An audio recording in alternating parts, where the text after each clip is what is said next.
How to transfer money from PayPal to bank account instantly. First, you need to connect your bank account or debit card here. So you will click on link a card or bank, and you want to link the debit or credit card associated with your bank account. If you link your bank account directly, it's going to take 1 to 3 days. But if you link a debit or credit card associated with the bank account, you can transfer your funds instantly. And here's how you do it. You click on transfer funds here.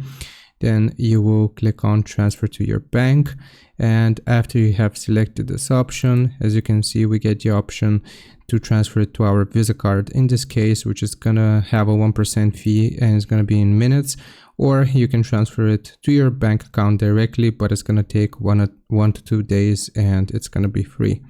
Here I'm just gonna click on next, choose the amount which you want to withdraw, next again, and basically right here is going to tell us in minutes. You want to transfer your euro, in this case, communicating with bank, and it's on its way. That's how you do it. Hope this helps. Leave a like and sub. I'll see you next time.